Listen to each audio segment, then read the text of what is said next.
Good morning all of you.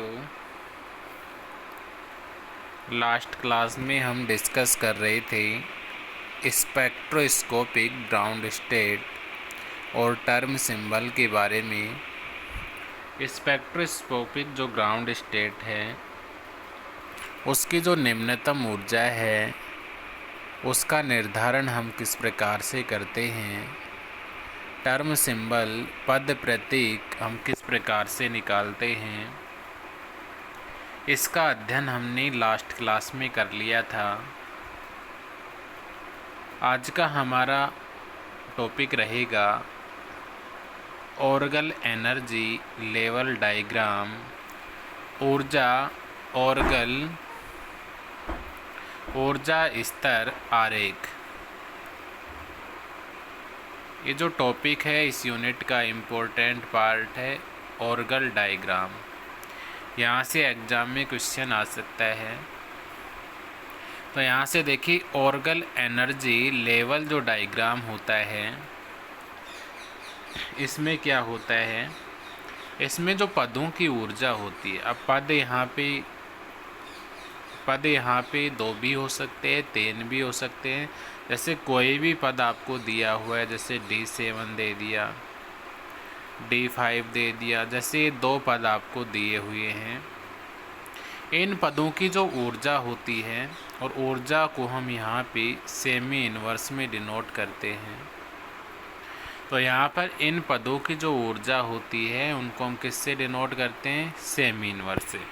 यदि यहाँ पर जो ये ऊर्जा है इसका जो संबंध है किसके साथ दर्शाया जाता है, यहाँ पे क्रिस्टलीय क्षेत्र की जो प्रबलता है, क्रिस्टलीय क्षेत्र की प्रबलता के साथ में यहाँ पे दर्शाया जाता है। और क्रिस्टलीय क्षेत्र की जो प्रबलता होती है उसको हम किससे डिनोट करते हैं, DQ से डिनोट करते हैं।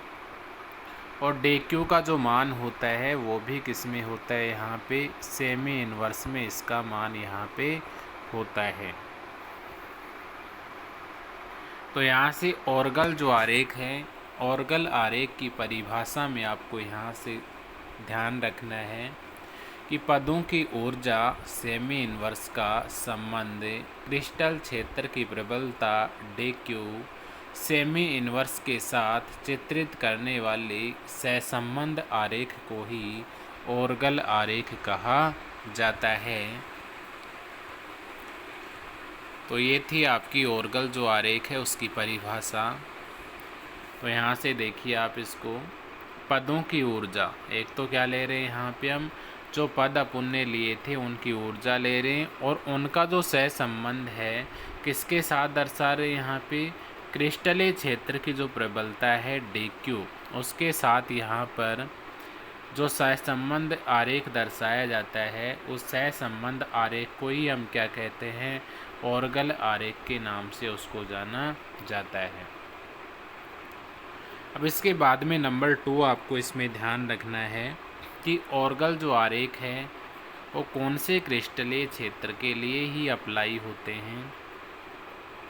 तो यहाँ से आपको ध्यान रखना है ऑर्गल जो डायग्राम होते हैं, आरेख जो होते हैं, वो दुर्बल क्रिस्टल क्षेत्र के लिए ही उपयोगी होते हैं। प्रबल क्रिस्टलीय क्षेत्र के लिए ये लागू नहीं होते हैं। केवल कौन से क्रिस्टलीय क्षेत्र के लिए लागू होते हैं, दुर्बल क्रिस्टलीय क्षेत्र के लिए ऑर्गल आरेख यहाँ पर क्या होते हैं, लागू होते हैं। नंबर 3 बात आपको ये ध्यान रखनी है कि ऑर्गल जो डायग्राम हैं ये प्रकृति में बहुत ही सरल होते हैं। ये सरल क्यों होते हैं, क्योंकि ऑर्गल जो डायग्राम होते हैं इनमें सभी पदों को सम्मिलित नहीं किया जाता है। तो 3 बात में आपको ये ध्यान रखना है कि ऑर्गल जो आरेख होते हैं वो सरल होते हैं क्योंकि ऑर्गल जो आरेख है इसमें सभी पदों को सम्मिलित नहीं किया जाता है। केवल उन्हीं पदों को सम्मिलित किया जाता है जिनकी बहुलकता, और बहुलकता को हम क्या कहते हैं, स्पिन मल्टीप्लिसिटी जो होता है उसका जो मान है स्पेक्ट्रम में निम्नतम अवस्था की जो बहुलकता होती है उसके समान होता है। तो यहाँ से 3rd बात आपको इसमें क्या ध्यान रखनी है कि जो ऑर्गल डायग्राम होते हैं वो बहुत क्या होते हैं, सरल होते हैं। सरल क्यों होते हैं, क्योंकि इनमें जो ये सभी पद होते हैं, इन सभी पदों को सम्मिलित नहीं किया जाता है। और ऑर्गल जो आरेख होता है, इसमें कौन कौन से पदों को सम्मिलित किया जाता है, जिनकी बहुलकता का मान मल्टीप्लिसिटी का मान, और मल्टीप्लिसिटी का मान यहाँ पे क्या होता है 2s+1। इसका जो मान है वो किसके इक्वल होता है, इसमें स्पेक्ट्रम में निम्नतम अवस्था की जो बहुलकता है उसके क्या होता है, यहाँ से इसका मान समान होता है। और स्पेक्ट्रम में निम्नतम जो अवस्था है उसका निर्धारण हम किस प्रकार से करते हैं, इसका अध्ययन हमने लास्ट क्लास के अंतर्गत यहाँ से कर लिया था। तो जिनकी जो बहुलकता है 2s+1, उन्हीं पदों को इसमें सम्मिलित किया जाता है। और स्पेक्ट्रम में जो निम्नतम जो अवस्था है उसकी बहुलकता के समान ही इनका क्या होता है, मान होता है। अब यहाँ पे हम उदाहरण लेते हैं, इसको समझने के लिए हम उदाहरण लेते हैं। उदाहरण के रूप में हम यहाँ पे क्या ले रहे हैं, जैसे 3f।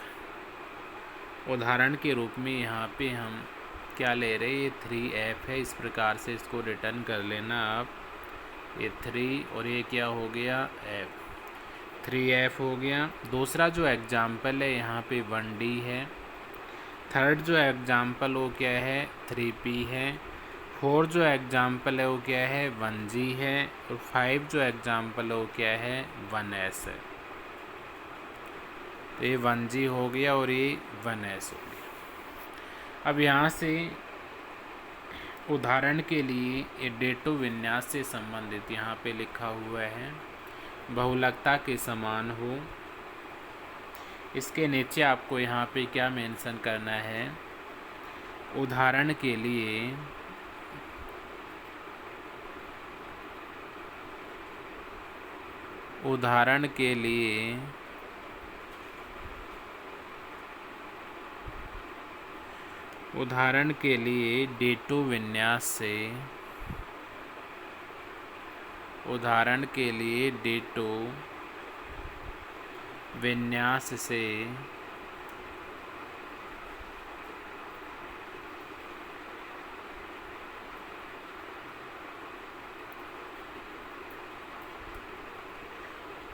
डेटो विन्यास से संबंधित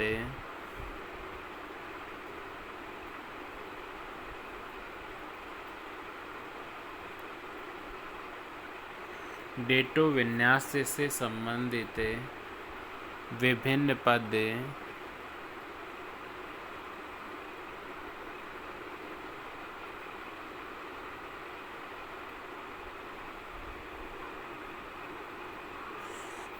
पद निम्नलिखित हैं। ये पद आपको यहाँ पे दिए हुए हैं 3f। तो यहाँ पे इसके स्थान पे क्या पुट करोगे, यहाँ पे 3f आपको यहाँ दिया हुआ है एग्जाम्पल के रूप में 3f। सेकंड क्या दिया हुआ है 1d, थर्ड 3p, 4 1g और 5 1s। अब इसमें आपको यहाँ पे देखिए, जैसा कि हम जानते हैं डेटो विन्यास की स्थायी निम्नतम जो अवस्था होती है वो क्या होती है 3f होती है। अब जो डेटो विन्यास होता है, डेटो विन्यास की जो निम्नतम स्थायी अवस्था होती है वो कितनी होती है, यहाँ से 3f होती है। और ये डेटो विन्यास की जो निम्नतम स्थायी अवस्था होती है वो 3f किस प्रकार से होती है, तो यहाँ से हमने लास्ट क्लास में डेटो जो विन्यास था उसके लिए हमने टर्म सिंबल निकाला था पद प्रतीक, और पद प्रतीक का मान यहाँ से हमें क्या प्राप्त हुआ था 3f, यहाँ से हमें क्या हुआ था प्राप्त हुआ था। इसलिए यहाँ से जो डेटो विन्यास है, डेटो विन्यास की जो स्थायी निम्नतम अवस्था है वो क्या होती है, यहाँ पे 3f होती है। अतः ओर्गल चित्र में सिर्फ 3f एवं 3p पदों का ही विपाटन दर्शाया जाता है। और इसका जो ओर्गल डायग्राम होता है इसमें केवल किस किस का विपाटन यहाँ पे दर्शाया जाता है?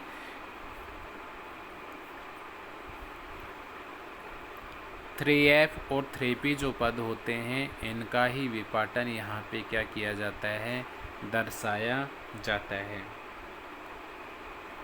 तो यहाँ से मैं यदि डेटो जो विन्यास है उसके लिए अष्टफलकीय क्रिस्टलीय क्षेत्र में चक्रण अनुमत संक्रमणों को यहाँ पे दर्शाता हूँ, तो यहाँ से जो ओर्गल आरेख हमें यहाँ से प्राप्त होगा वो निम्न प्रकार का ओर्गल आरेख हमें यहाँ से प्राप्त होता है।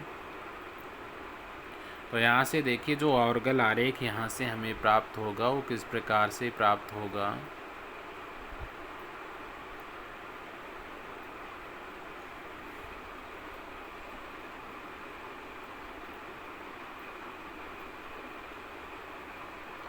ये हो गया यहाँ से। अब यहाँ से देखिए नीचे मैंने क्या लिया था, इसकी परिभाषा में मैंने आपको ये बताया था ओर्गल जो आरेख होता है इसकी परिभाषा में क्रिस्टलीय क्षेत्र की जो प्रबलता होती है, क्रिस्टलीय क्षेत्र की प्रबलता को हम किससे दर्शा रहे हैं? DQ से दर्शा रहे हैं। और इसका जो मात्रक है वो हमने क्या लिया? Semi inverse. इसका जो संबंध है वो किसके साथ यहाँ पे दर्शाया जाता है? एनर्जी के साथ दर्शाया जाता है। और ऊर्जा जो है इसको भी हम किस में लेते हैं? सेमी इनवर्स में यहाँ पे हम इसको लेते हैं। तो यहाँ से ओर्गल जो डायग्राम है इसकी परिभाषा में मैंने आपको बताया था कि क्रिस्टलीय क्षेत्र की जो प्रबलता होती है DQ सेमी इनवर्स, इसका जो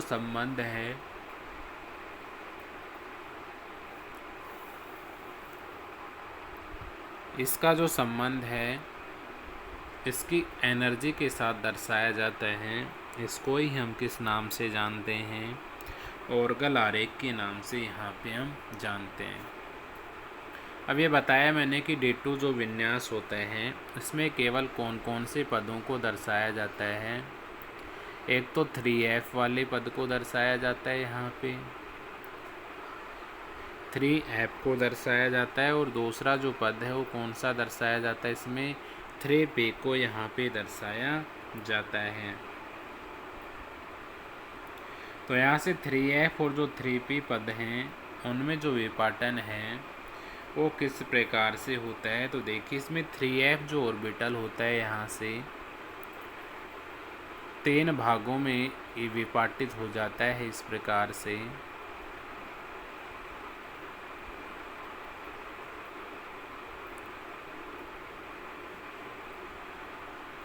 तीन भागों में ये क्या हो जाता है? इस प्रकार से विपाटित हो जाता है।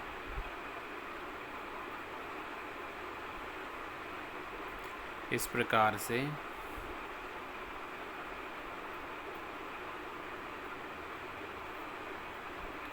एक ट्रांजिशन इसमें यहाँ से इस प्रकार से होता है। सेकंड जो ट्रांजिशन है इसमें यहाँ से इस प्रकार से होता है, और एक यहाँ से जो 3P होता है इसमें क्या हो जाता है? इस प्रकार से होता है। तो यहाँ से इस प्रकार से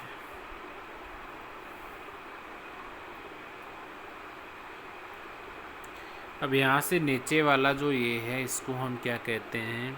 3T1G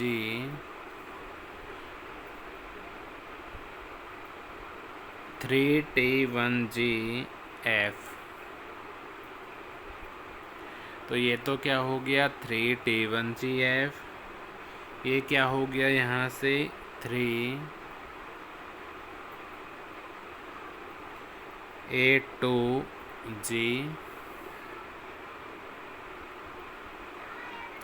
ये क्या हो गया यहाँ से? 3T1G, और ये क्या है? P का है यहाँ पे, और ये क्या हो गया? 3T2G।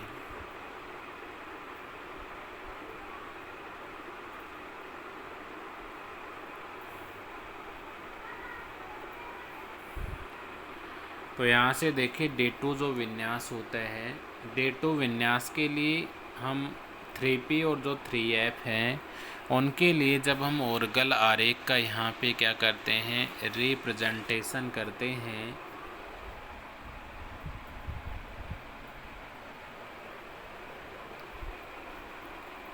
तो हमें यहाँ से जो ऑर्गल आरेख प्राप्त होता है वो निम्न प्रकार प्राप्त होता है। और ऑर्गल जो आरेख है उसकी परिभाषा में मैंने आपको बताया था कि जो क्रिस्टलीय क्षेत्र की जो तीव्रता होती है, क्रिस्टलीय फील्ड या क्षेत्र की जो प्रबलता का मान होता है, DQ का मान होता है, उसका एनर्जी के साथ जो संबंध बताया जाता है उसको ही हम ऑर्गल आरेख कहते हैं। यहाँ D2 विन्यास के लिए दो पद हैं, एक 3F पद है और दूसरा 3P पद है। 3F जो है इसमें इनका जो विपाटन है कक्षकों का ये 3 भागों में हो रहा है। 3P पे जो विपाटन हो 1 भाग में हो रहा है। यहाँ पे ये वाला जो है ये क्या कहलाएगा, 3T1GF, ये 3T2G, ये वाला 3A2G और ये वाला 3T1GP। अब यहाँ पे जो डायग्राम मैंने आपको यहाँ पे बनाया है, इसके नीचे आप यहाँ से इसमें क्या मेंशन कर सकते हो, एक इसका डायग्राम यहाँ पे कहलाता है। तो इस डायग्राम के नीचे आपको यहाँ पे मेंशन करना है D2 विन्यास,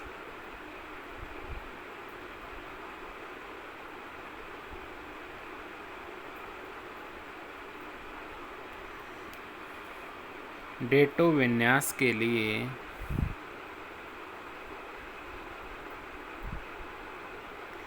D2 विन्यास के लिए अष्टफलकीय क्रिस्टल क्षेत्र में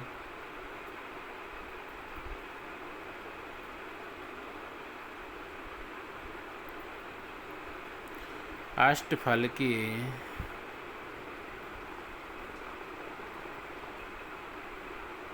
क्रिस्टलीय क्षेत्र में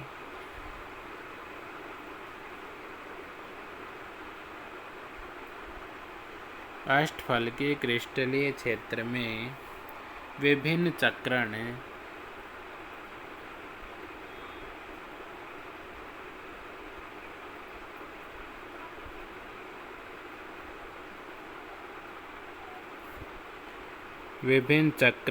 अनुमत संक्रमणों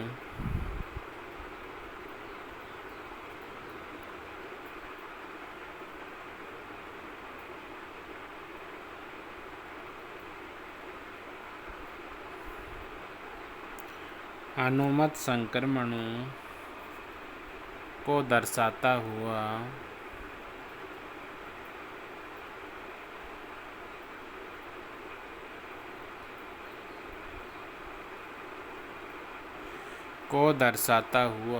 कौन सा डायग्राम है ये, ऑर्गल डायग्राम।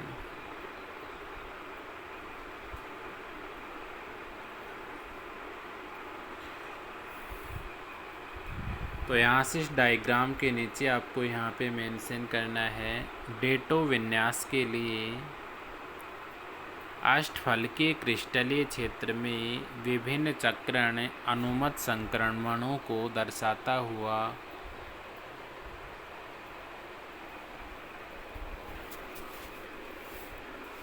ऑर्गल डायग्राम को यहाँ पे दर्शाया गया है।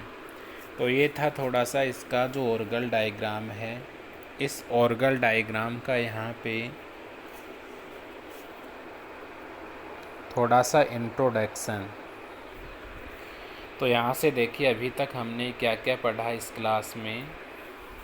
सबसे पहले हमने यहाँ पे ऑर्गल एनर्जी लेवल जो डायग्राम है इसकी परिभाषा के बारे में यहाँ पे अध्ययन किया।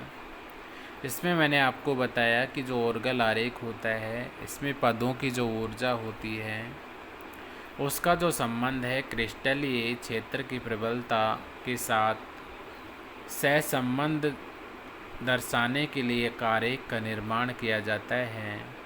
उस आरेख को ही हम ऑर्गल आरेख कहते हैं।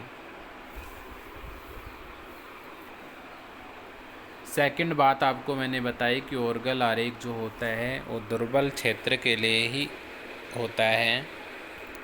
थर्ड बात आपको इसमें ध्यान रखनी है कि ओर्गल जो आरेख होते हैं वो सरल होते हैं, क्योंकि जो ओर्गल आरेख होते हैं इसमें सभी पदों को सम्मिलित नहीं किया जाता है, केवल उन्हीं पदों को सम्मिलित करते हैं जिनकी मल्टीप्लिसिटी बहुलकता का मान स्पेक्ट्रम में निम्नतम अवस्था की बहुलकता के क्या हो, समान हो।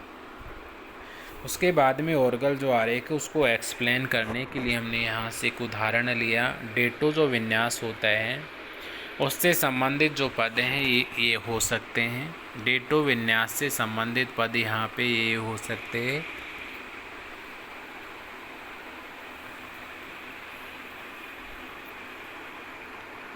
और यहाँ पे कौन कौन से पद डेटो विन्यास से संबंधित दिए हुए थे, 3F, 1D, 3P, 1G, 1S। अब इसके पश्चात मैंने आपको बताया था लास्ट क्लास में कि डेटो जो विन्यास होता है उसकी जो स्थायी निम्नतम अवस्था होती है वो क्या होती है, 3F होती है। ये 3F जो होती है वो किस प्रकार से होती है, या पुण्य निकाला था 3F। अब यहाँ से हम इसके बाद में क्या करेंगे, 3F और जो 3P पद हैं उनमें जो विपाटन होगा, यहाँ से दो ऑर्बिटल हैं यहाँ 3F और 3P, इन कक्षकों में जो विपाटन होगा इसको हम ओर्गल आरेख की सहायता से क्या करते हैं,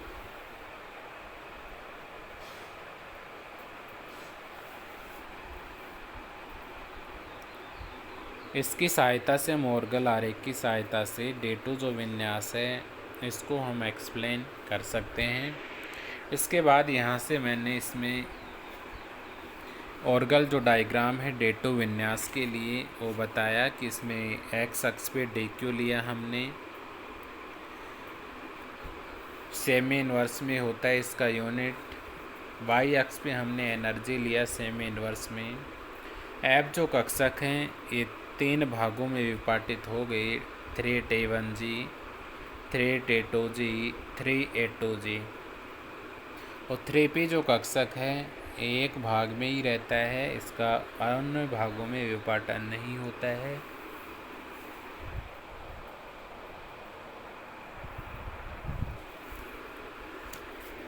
तो यहाँ से 3P जो है उससे किसका फॉर्मेशन हो गया, 3T1G। अब यहाँ पर ये जो ट्रांजिशन यहाँ दिखाए गए हैं और ट्रांजिशन कौन कौन से हैं, यहाँ पे 3P में तो केवल कौन सा ट्रांजिशन है, यहाँ पे 3P जो है इसमें यहाँ पे 3T1G है, और 3F जो है इसमें 3T1G, 3T2G और 3A2G है। इस डायग्राम के नीचे आपको क्या मेंशन करना है, यहाँ से डेटो विन्यास के लिए अष्टफलकीय क्रिस्टलीय क्षेत्र में विभिन्न चक्रण अनुमत संक्रमणों को दर्शाता हुआ ओर्गल डायग्राम।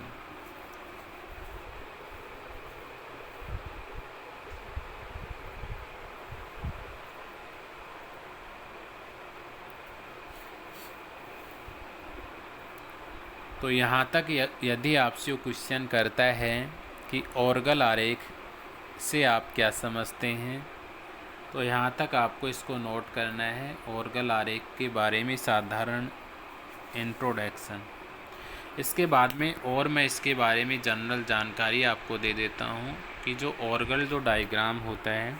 अब आपका जो सिलेबस है, आपके सिलेबस में यहाँ पे ओर्गल जो डायग्राम है वो 4 प्रकार के ओर्गल डायग्राम यहाँ पे आपके दिए हुए हैं। पहला जो ओर्गल डायग्राम आपके दिया हुआ है वो है D1 D9। अब यहाँ से देखिए D1 D9, इसके लिए अष्टफलकीय क्षेत्र के लिए अष्टफलकीय क्षेत्र। दूसरा जो यहाँ पे ओर्गल डायग्राम है आपका D1 D9, और ये कौन से क्षेत्र के लिए है, चतुष्फलकीय। तो यहाँ से नेक्स्ट जो टॉपिक इस यूनिट में हम डिस्कस कर रहे हैं वो है आपका D1 D9। D1 D9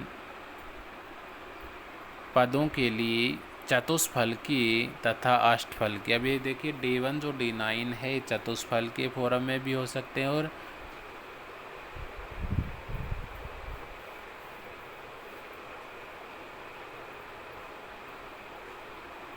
चतुष्फलकीय form में भी हो सकते हैं और अष्टफलकीय फॉर्म में भी यहाँ से हो सकते हैं।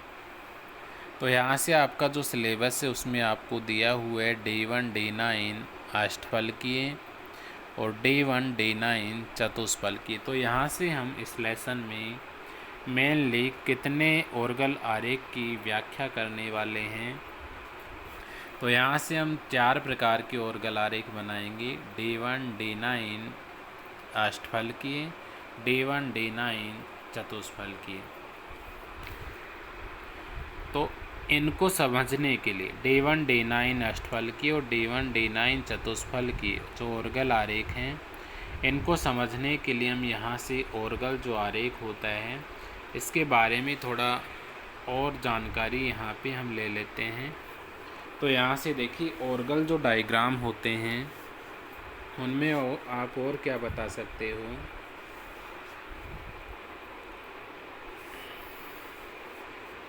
तो यहाँ से देखिए इसमें मैं लिख देता हूँ अपन किसके बारे में चर्चा कर रहे हैं, Orgel diagram.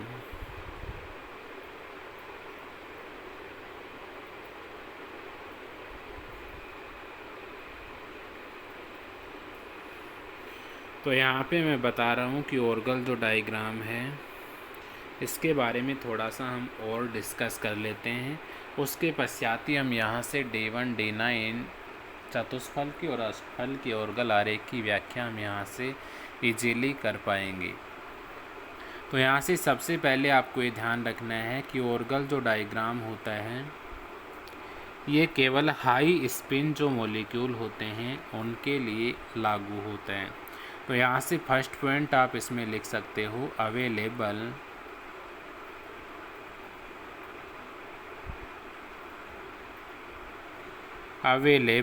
For high spin only.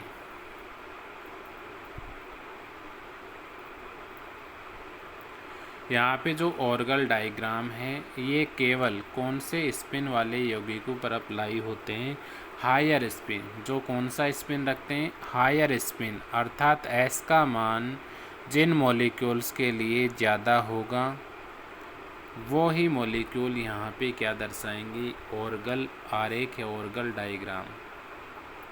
तो यहाँ पर जो हायर स्पिन मॉलिक्यूल होते हैं अर्थात जो चक्रण क्वांटम संख्या का मान हाई रखते हैं वो ही ऑर्गल डायग्राम यहाँ पे दर्शाते हैं। तो फर्स्ट ऑर्गल डायग्राम में आपको ये ध्यान रखना है कि available for high spin only. जो ऑर्गल डायग्राम है ये केवल हाई स्पिन के लिए ही लागू होता है। नंबर 2 आपको इसमें क्या ध्यान रखना है कि जो ऑर्गल डायग्राम होता है ये वेक जो लिगेंड्स होते हैं वो दर्शाते हैं। तो यहाँ से मैं क्या लिख सकता हूँ इसको, ओनली डेल्स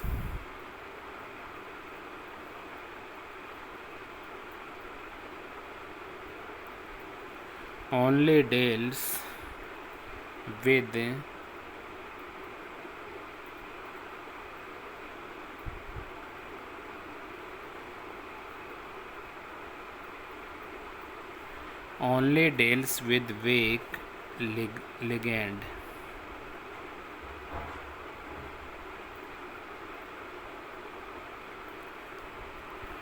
तो यहाँ से 2 बातें आपको ये ध्यान रखनी है, इम्पोर्टेंट बातें। यहाँ से फर्स्ट बात आपको यहाँ ध्यान रखनी है कि available for high spin only, orgel जो आरेख होता है वो हाई स्पिन के लिए लागू होता है। और नंबर 2 लिगेंड जो होता है, लिगेंड की जो प्रकृति होती है वो कैसे प्रकृति होनी चाहिए। यहाँ पे लिगेंड की जो प्रकृति होती है वो दुर्बल प्रकृति, वीक लिगेंड यहाँ पे होना चाहिए। उसके पश्चात ऑर्गल जो डायग्राम है इसमें मैं स्प्लिटिंग की बात करूं कि ऑर्गल जो डायग्राम होता है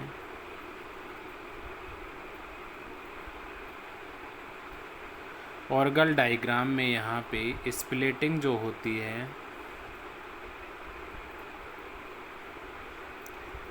ऑर्गल डायग्राम में जो स्प्लिटिंग होती है वो किस प्रकार से होती है। तो मैं यहाँ पे यदि स्प्लिटिंग की बात करता हूँ तो यहाँ से देखिए एस जो कक्षक होते हैं, ध्यान रखना आप, ये एस हो गया, ये पी हो गया, थोड़ा इधर ले लेते इसको, ये एस हो गया, ये पी हो गया, ये डी हो गया और ये एफ हो गया।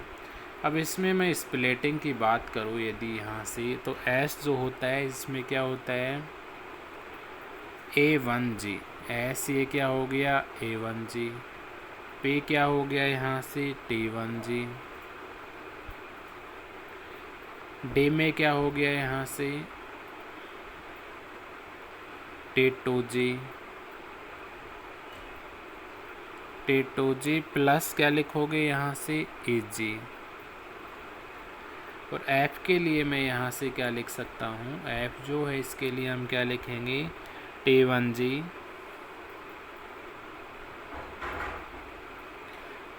T1G plus T2G plus A2G। तो यहाँ से आपको ये ध्यान रखना है, एस जो है इसमें किस प्रकार स्प्लिटिंग होती है, A1G, P में T1G, D में T2G प्लस EG, F में T1G plus T2G plus A2G। अब यहाँ पे जो नेक्स्ट बात है वो आपको ये ध्यान रखनी है कि यहाँ पर जो ये ट्रांजिशन होगा, ट्रांजिशन के लिए यहाँ पे मिनिमम 2 स्टेप्स होनी चाहिए। ट्रांजिशन जो है, ट्रांजिशन के लिए यहाँ पे कितने स्टेप होनी चाहिए, मिनिमम 2 स्टेप होनी चाहिए। ट्रांजिशन जो होता है उसके लिए यहाँ पे मिनिमम 2 स्टेप होनी चाहिए, अर्थात जो प्रोसेस होगा, ट्रांजिशन होगा, वो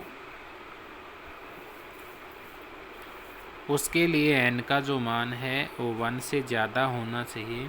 तो यहाँ देखिए A1G और ये T1G S से P में हो रहा है, तो यहाँ से इस प्रकार का जो ये ट्रांजिशन है यहाँ पे संपन्न नहीं हो पाता है, क्योंकि ये जो स्टेप है ये S से P, ये केवल यहाँ पे 1 स्टेप में संपन्न हो रही है।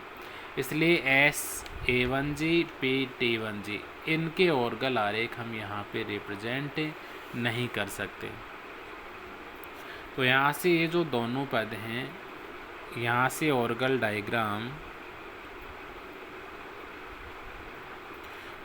Diagram do not represent.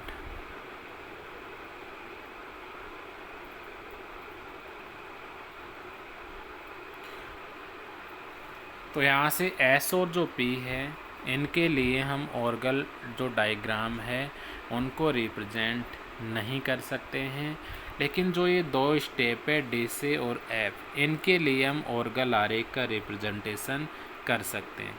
तो इसके नीचे आप यहाँ से क्या बताओगे कि फॉर ट्रांजिशन, किसके लिए यहाँ पे फॉर ट्रांजिशन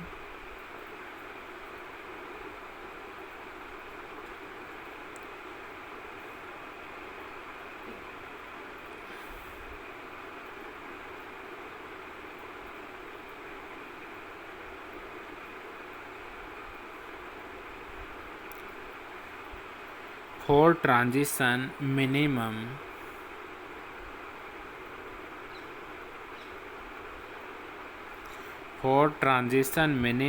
2 स्टेज, ट्रांजिशन के लिए मिनिमम यहाँ पे कितने स्टेज होनी चाहिए, 2 स्टेज होनी चाहिए।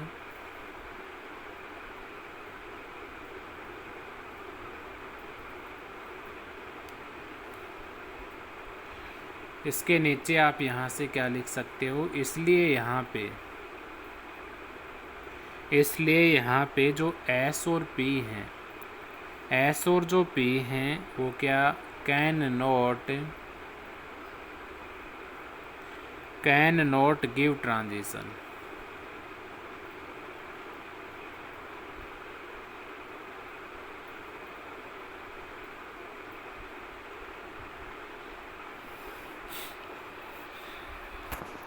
तो यहाँ से देखिए आपको क्या लिखना है, इसमें सबसे पहले आपको ऑर्गल डायग्राम लिखना है। इसमें नीचे क्या लिखना है, available for high spin only, केवल उच्च चक्रण संख्या के लिए ही ये मान्य होता है। Number 2, only deals with week ligand, केवल दुर्बल लिगेंड्स के लिए ही ये ऑर्गल डायग्राम हम बना सकते हैं। इसके बाद स्प्लिटिंग यहाँ पे दर्शाना है आपको 4 प्रकार से, एस, पी, डी और एफ। एस और जो पी हैं वो ऑर्गल डायग्राम रिप्रेजेंट नहीं करते हैं। इसका रीज़न मैंने आपको बताया कि यहाँ पे एस और जो पी होते हैं, यहाँ पे एस और जो पी होते हैं can not give the transition. यहाँ पे एस और जो पी हैं ये ट्रांजिशन शो यहाँ पे नहीं करते हैं। क्यों नहीं करते हैं? क्योंकि यहाँ पर ट्रांजिशन के लिए मिनिमम कितने स्टेप होने चाहिए, 2 स्टेप यहाँ पे ट्रांजिशन के लिए होनी चाहिए। लेकिन यहाँ पर इसमें केवल ये 1 स्टेप में है, एस से पी ये 1 स्टेप में है, इसलिए यहाँ से ऑर्गल डायग्राम रिप्रेजेंट नहीं करेंगे। तो यहाँ से इसका रीज़न मैंने बताया कि एस और जो पी हैं वो कैन नॉट गिव ट्रांजिशन। यहाँ पर एस और पी संक्रमण नहीं दर्शाते हैं। क्यों नहीं दर्शाते हैं? क्योंकि तो ट्रांजिशन होता है उसके लिए मिनिमम 2 स्टेप्स का होना आवश्यक होता है, किंतु एस और जो पी हैं उनमें 2 स्टेप यहाँ पे नहीं पाई जाती है। तो इसका ये इंट्रोडक्शन था ऑर्गल डायग्राम का। इसके बाद में देखिए यहाँ पे आपके सिलेबस में मैंने आपको बताया था D1 D9 अष्टफलकी और D1 D8 चतुष्फलकी ऑर्गल आरेख यहाँ पे आपको दिए हुए हैं। तो आपको इनको याद कैसे करना है? इनको याद करने के लिए आपको देखिए मैं डायग्राम यहाँ पे बना रहा हूँ। तो इस डायग्राम के अकॉर्डिंग आपको यहाँ से इसको याद रखना है। इसको हम किस प्रकार से याद करते हैं, तो देखिए यहाँ से एक डायग्राम मैं बना रहा हूँ यहाँ पे। इस प्रकार से आप यहाँ पे एक सीधी लाइन खींचिएगा।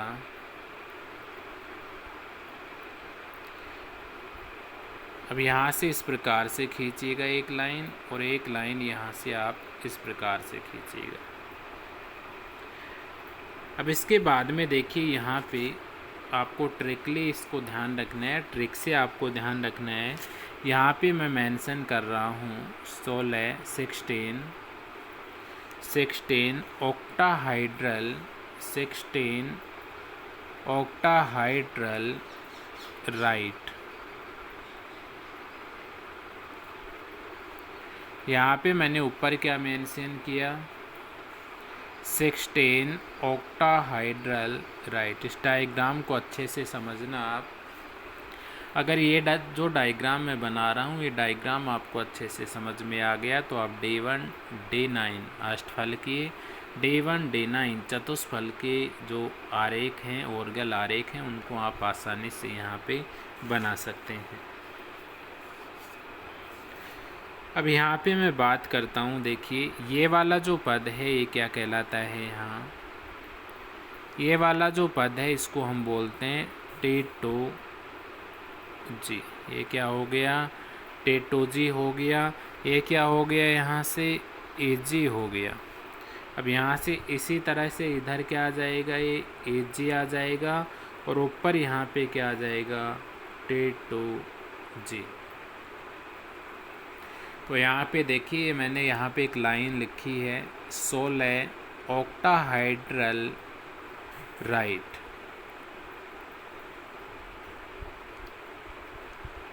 यहाँ से देखिए आपको ये ध्यान रखना है जो d ऑर्बिटल होते हैं, यहाँ पे मैं मेंशन कर देता हूँ इसको। यहाँ से आपको ये ध्यान रखना है कि जो d ऑर्बिटल होते हैं, d ऑर्बिटल केवल कौन कौन से ऑर्गल आरेख यहाँ पे बनाते हैं। ये d ऑर्बिटल हो गया, और d ऑर्बिटल में आपको ये ध्यान रखना है जो d ऑर्बिटल होते हैं ये 9 10 46 केवल यही ऑर्गल आरेख ये यहाँ से बनाते हैं। तो यहाँ से आपका जो सिलेबस है, आपके सिलेबस में केवल यहाँ पे डी जो ऑर्बिटल्स हैं, डी ऑर्बिटल्स के लिए ही ऑर्गल आरेख यहाँ पे आपसे पूछता है।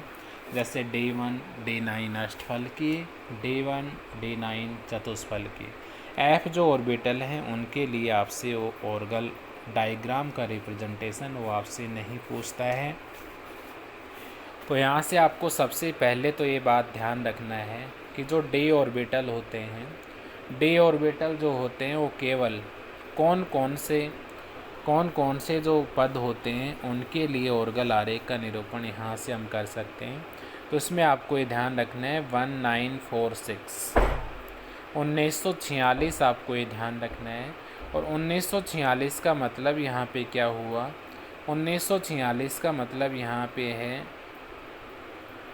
1D1, ये क्या हो गया D9, ये क्या हो गया D4 और ये क्या हो गया यहाँ से D6।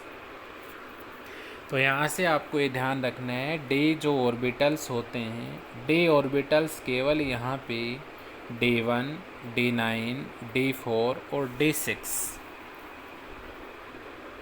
तो सबसे पहले बात तो आपको इसमें क्या ध्यान रखनी है कि जो डी ऑर्बिटल्स होते हैं, ये डी ऑर्बिटल 1946 अर्थात D1 D9 D4 D6 Orgel आरेख का निरूपण यहाँ से करते हैं। और मैंने आपको बताया कि आपका जो सिलेबस है, आपके सिलेबस में केवल यहाँ पे कौन कौन से ऑर्गल आरेख हैं, D1 और D9 ऑर्गल आरेख हैं। यहाँ से आपके सिलेबस में D4 भी नहीं है और D6 भी यहाँ पे आपके सिलेबस में नहीं है। केवल कौन कौन से आरेख आपके सिलेबस में, यहाँ पे D1 ऑर्गल आरेख और D9 जो ऑर्गल आरेख हैं ये आपके सिलेबस में हैं। तो ये आपको ध्यान रखना है। डी ऑर्बिटल्स जो होते हैं उनसे हम D1 D9 D4 और D6 जो ऑर्गल आरेख हैं उनको हम यहाँ से बना सकते हैं। अब इसके बाद में मैंने ये वर्ड तो आपको ये समझ में आ गया कि यहाँ पे मैंने 1946 क्या लिखा है, D1 D9 D4 D6, इनके ही हम डी ऑर्बिटल्स यहाँ पे, डी ऑर्बिटल्स के लिए हम ऑर्गल आरेख यहाँ पे बना सकते हैं। अब यहाँ पे एक वर्ड मैंने ये और लिखा है 16 ऑक्टाहाइड्रल राइट, 16 ऑक्टाहाइड्रल राइट। इसका मतलब ये हुआ, इसका मतलब क्या हुआ, इसका मीन्स ये हुआ D1 और जो D6 है, 1 का मतलब यहाँ पे D1 हो गया, 6 का मतलब यहाँ पे क्या हो गया D6। तो यहाँ पर जो D1 और D6 हैं उनके जो ऑक्टाहाइड्रल है, इनके जो ऑक्टाहाइड्रल हैं वो कहाँ पर स्थित होंगे, राइट साइड में। ये तो कौन सी दिशा होगी इसकी, ये राइट साइड हो गया और ये कौन सी होगी, लेफ्ट साइड होगी। तो यहाँ से देखिए इसका मीन्स 16 ऑक्टाहाइड्रल राइट, इसका मतलब ये हुआ कि D1 और जो D6 हैं वो ऑक्टाहाइड्रल में इस तरफ स्थित होंगे, D1 और D6 ऑक्टाहाइड्रल इधर होंगे। तो ऑक्टाहाइड्रल इधर हैं तो टेट्राहाइड्रल इनके मैं यदि बनाऊं तो यहाँ से D1 और D6 जो हैं उनके टेट्राहाइड्रल किधर होंगे, इसकी लेफ़्ट दिशा में। तो यहाँ से ये ध्यान रखना आप, D1 और D6 हैं इनके जो ऑक्टाहाइड्रल होते हैं वो राइट दिशा में होते हैं, लेकिन इनके जो D1 और D6 जो होते हैं इनके जो टेट्राहाइड्रल होते हैं वो इसकी कौन सी दिशा में होते हैं, लेफ़्ट दिशा में यहाँ पे ये होते हैं। अब यहाँ से देखिए D1 और D6 ऑक्टाहाइड्रल इधर हैं, तो यहाँ से क्या हो गया D1 D6 ऑक्टाहाइड्रल हो गया। अब इसमें देखिए 1946 में देखिए यहाँ से 1 और 6 ऑक्टाहाइड्रल में इधर हो गए, 1 और 6 ऑक्टाहाइड्रल इधर हो गए। तो यहाँ से देखिए ऑक्टाहाइड्रल में इधर कौन कौन से होंगे, D4 और जो D9 होंगे वो ऑक्टाहेड्रल में इधर होंगे। तो D1 और जो D6 हैं, D1 और D6 ऑक्टाहेड्रल के राइट साइड में होते हैं। D4 और जो D9 होते हैं वो ऑक्टाहेड्रल के लेफ्ट साइड में यहाँ पे क्या होते हैं, स्थित होते हैं। तो यहाँ से आपको इस प्रकार से इसको समझना है। उसके बाद आपको बस कुछ नहीं करना है, इसमें इसकी थ्योरी आपको यहाँ पढ़नी है और एग्जाम्पल। तो यहाँ से देखिए इस प्रकार से आप इसको बना ही लोगे। यहाँ पर एक टेटोजी ऑक्टाहेड्रल जो हो गया, यहाँ पे एक टेटोजी हो गया, एक ईजी हो गया। दूसरी तरफ यहाँ पे क्या हो गया, एक ईजी हो गया और एक टेटोजी हो गया। अब यहाँ से मैं इनमें इलेक्ट्रॉनों का यह ट्रांजिशन कर देता हूँ इस प्रकार से। यहाँ पे इस प्रकार से हो गया। अब ये मैंने बताया था आपको 1946 है, 1940 जो 6 है वो क्या है, और 16 ऑक्टाहेड्रल का मतलब यहाँ पे क्या है ये बता दिया मैंने आपको। तो यहाँ से मैं क्या लिख सकता हूँ, इसमें इधर की साइड क्या होगा बताओ मेरे को, D1 और जो D6 है, D1 और जो D6 है इधर कौन से होंगे, ऑक्टाहाइड्रल होंगे कि टेट्राहाइड्रल, ऑक्टाहाइड्रल।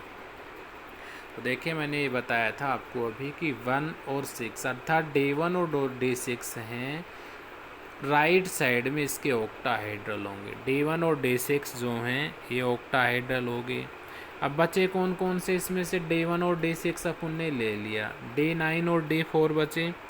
तो यहाँ से D9 और D4 जो ऑक्टाहाइड्रल हैं वो किधर होंगे, इनके लेफ़्ट साइड में होंगे। कौन सी साइड में होंगे, लेफ़्ट। तो यहाँ से D1 D6 हो गया, इधर मैं क्या लिख दूँ, D4 और जो D9 हैं उनके ऑक्टाहाइड्रल जो हैं वो किधर होंगे, इधर होंगे। ठीक है। दूसरी कंडीशन में यह है, मैं यहाँ पे क्या लिख सकता हूँ, देखिए D1 और D6 ऑक्टाहाइड्रल हो गया, और D1 और D6 ऑक्टाहाइड्रल को छोड़कर क्या क्या बचे यहाँ पे, D4 और D9 बचा ना। तो ये D4 और ये क्या हो गया, D9। D4 और D9 यहाँ पे राइट साइड में क्या होंगे, टेट्राहाइड्रल। इसी प्रकार इधर मैं क्या लिख सकता हूँ, 1,6 जो होगा, 1,6 लिख दूँ मैं। 1,6 का मतलब यहाँ D1 और जो D6 होगा वो कौन सी फॉर्म में होगा, यहाँ पे टेट्राहाइड्रल फॉर्म में होगा। कौन सी फॉर्म में होगा, टेट्राहाइड्रल। तो इम्पोर्टेंट है ये, आपको इसमें ध्यान रखना है, वेरी वेरी इम्पोर्टेंट है। यहाँ से ये आरेख आपको ध्यान ही रखना है। अब इसमें आपको कुछ बनाना ही नहीं है, क्योंकि अगर ये आरेख आपने यहाँ पे सीख लिया तो यहाँ से आपका जो नेक्स्ट टॉपिक है वो क्या आएगा, यहाँ से आपका नेक्स्ट टॉपिक D1 और दो D9 है। D1 यहाँ पे D1 और D9 ये D9। तो यहाँ से D1 और D9 अष्टफलकीय की यदि वो बात करता है, D1 तो D1 ऑक्टाहाइड्रल की बात करे हो, D1 ऑक्टाहाइड्रल की यदि वो बात करेगा तो आपको यहाँ से इस प्रकार से एक लाइन खींचनी है और इधर दो लाइनें इस प्रकार से आपको मेंशन करनी है। तो ये तो क्या हो गया, D1 ऑक्टाहाइड्रल। यदि वो D9 ऑक्टाहाइड्रल की बात करता है तो ये एक लाइन इस प्रकार से खींचनी है और दो लाइन आपको इस प्रकार से, ये कौन सा हो जाएगा, D9 ऑक्टाहाइड्रल। यदि आपसे वो बोले कि D9 टेट्राहाइड्रल का क्या होगा, तो D9 टेट्राहाइड्रल का इस प्रकार से होगा। और यदि वो आपसे बोले कि D1 टेट्राहाइड्रल का किस प्रकार से होगा, तो D1 जो टेट्राहाइड्रल है उसका जो ऑर्गल आरेख है हम इस प्रकार से क्या करेंगे, रिप्रेजेंट करेंगे। तो यहाँ से हम D1 D9 अष्टफल के, D1 D9 चतुष्फल के जो ऑर्गल आरेख हैं उनका यहाँ पे हम क्या कर सकते हैं, रिप्रेजेंटेशन यहाँ पे हम कर सकते हैं। एक बार इस आरेख को आप दोबारा से समझिए, क्योंकि यहाँ से अगर ये आरेख आपको समझ में आ गया तो आप इस टॉपिक को आसानी से कर दोगे। यहाँ से आपको एक सीधी लाइन खींचनी है दो लाइनें आपको इस प्रकार से क्रॉस खींचनी है। ये वाली जो लाइन, इस पे आपको ऊपर क्या लिखना है, 1,6 ऑक्टाहाइड्रल राइट। इसका मतलब यहाँ क्या हुआ, ये 1 D1 को प्रेजेंट कर रहा है, 6 D6 को। तो यहाँ पे D1 और जो D6 है ये ऑक्टाहाइड्रल हो गए राइट साइड में। अब D1 और जो D6 है, इसके अलावा कौन कौन से हो गए, D4 और D9। तो D1 D6 तो इधर ऑक्टाहाइड्रल हो गए और D4 D9 इधर की साइड लेफ्ट साइड में क्या हो गए, ऑक्टाहाइड्रल। अब D1 और D6 के अलावा क्या बच गए, यहाँ D4 और D9, ये क्या हो गए इधर टेट्राहाइड्रल। और यहाँ से ये क्या हो गया,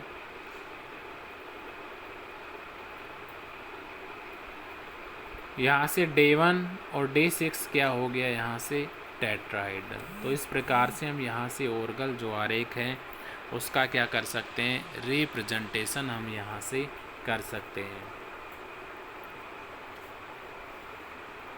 अब इसके बाद में इसके जो कुछ एग्जाम्पल हैं उनको हम नेक्स्ट क्लास में अध्ययन करते हैं। कुछ एग्जाम्पल यहाँ पे हम लेंगे और उनकी सहायता से हम जो ऑर्गल आरेख हैं D1 और D9 जो है अष्टफल की और चतुष्फल की है, उनको हम बनाने की कोशिश करेंगे। तो आज की क्लास में देखिए आपने कहाँ से अध्ययन किया था और इसमें आपको किस प्रकार से इसको रिटर्न करना है। तो सबसे पहले आपको आज की क्लास में हेडिंग डालना है ऑर्गल ऊर्जा स्तर आरेख, ऑर्गल एनर्जी लेवल डायग्राम। इसके बाद ये वाला पेज आपको इसमें रिटर्न कर देना है।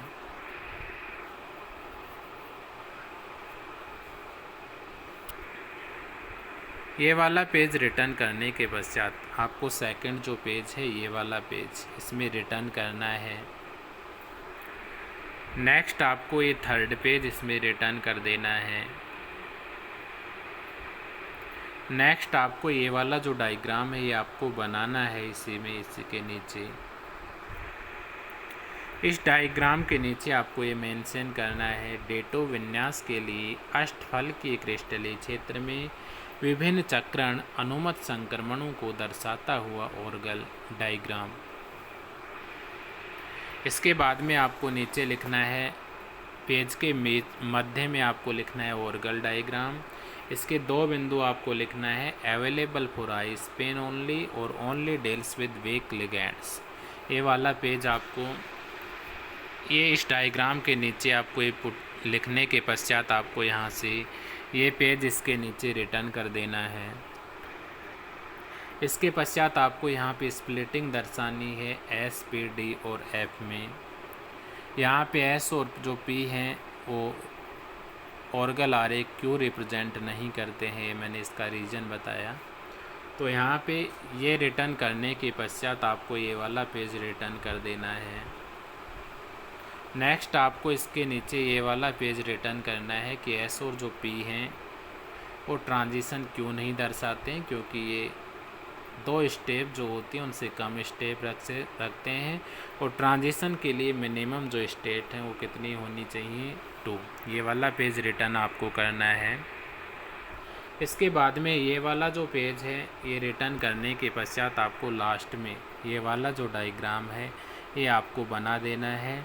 ये जो डायग्राम है ये इम्पोर्टेंट डायग्राम है आपको, ये मैंने आपको बताया कि 1,6 ऑक्टाहाइड्रल राइट किधर होता है, 1,6 ऑक्टाहाइड्रल राइट अर्थात D1 D6 ऑक्टाहाइड्रल राइट में होता है, D4 D9 ऑक्टाहाइड्रल लेफ्ट में होता है, D4 D9 टेट्राहाइड्रल राइट में होता है और D1 D6 टेट्राहाइड्रल लेफ्ट में होता है।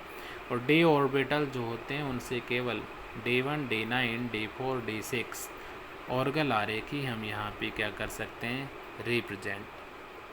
तो आज की क्लास के लिए इतना ही। नेक्स्ट क्लास में हम यहाँ से ऑर्गल जो आरेख हैं उनके कुछ एग्जाम्पल यहाँ पे हम लेते हैं और उसके पश्चात यहाँ से कल की क्लास में हम पढ़ेंगे D1 D9 अष्टफल की विन्यास के लिए ऑर्गल आरेख एंड D1 D9 चतुष्फल की विन्यास के लिए ऑर्गल आरेख। तो आज के लिए इतना ही। Thanks to all of you.